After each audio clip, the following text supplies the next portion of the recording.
नमस्कार, digital media जनता voice 7 में आपका स्वागत है।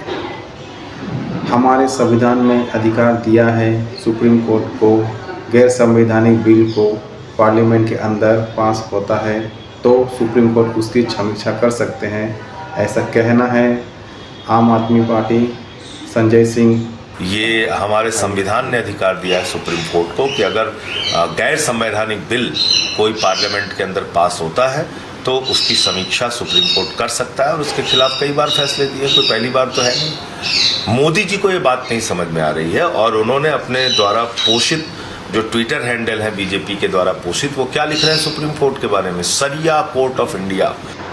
जब लोकतंत्र खत्म होने लगे, जब लोकतंत्र को खत्म करने का प्रयास किया जाने लगे तो स्वाभाविक तौर पे संविधान इस बात की इजाज़त देता है कि न्यायालय उस पर अपना निर्णय दे सके और संविधान के धाराओं के अनुच्छेद के तहत न्यायालय अपना निर्णय सुनाती है। न्यायालय कोई अहंकार में केंद्र की सरकार की तरह अपने बहुमत के आधार पर कोई बिल पारित नहीं करती है।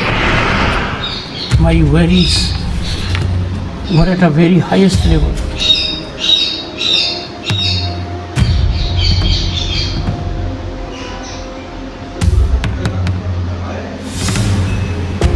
There is a directive to the president.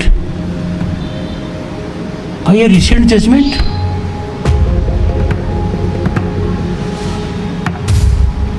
Where are we heading? What is happening in the country? We have to be extremely sensitive. It is not a question of someone filing a review or not. We never bargained for democracy for this day. President being called upon to decide in a time-bound manner.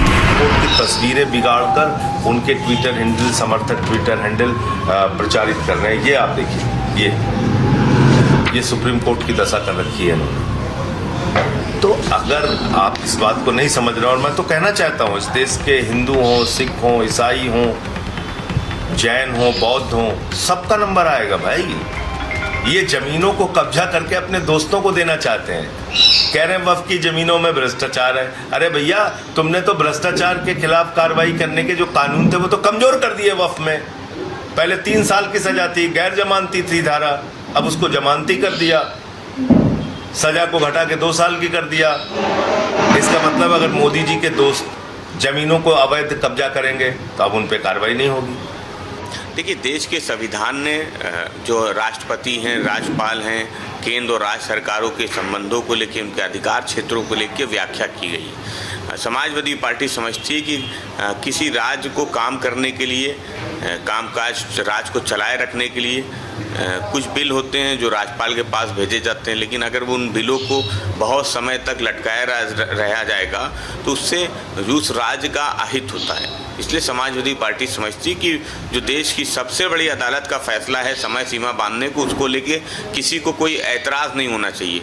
और जब आप अहंकार में bill पारित करोगे, अपने बहुमत के घमंड में बिल, किसी भी चीज़ का बिल पारित करोगे जो देश की धार्मिक भावनाओं के साथ खिलवाड़ हो, तो कहीं ना कहीं न्यायालय को भी हस्तक्षेप करना पड़ता है। और न्यायालय इस मामले में हस्तक्षेप की है और हम न्यायालय को धन्यवाद देना चाहते हैं कि न्यायालय ने जो व्यवस्था या जो अपना निर्णय दिया है, स्वाभाविक तौर पे यह निर्णय लोकतंत्र के हित में है। तो मोदी जी अपने दोस्तों को जमीन देने के लिए ये बिल लेके आए हैं और इसी तरह का बिल मंदिरों के खिलाफ लाएंगे, जैनों के खिलाफ लाएंगे, बौद्धों के खिलाफ लाएंगे, सिखों के खिलाफ लाएंगे, ईसाइयों के खिलाफ लाएंगे। ये धर्म के नाम पे धंधा करने वाले लोग हैं। इन्होंने भारत की सेना की जमीन अयोध्या में उठा के अपने दोस्त अडानी और चंद मित्रों को दे दिया।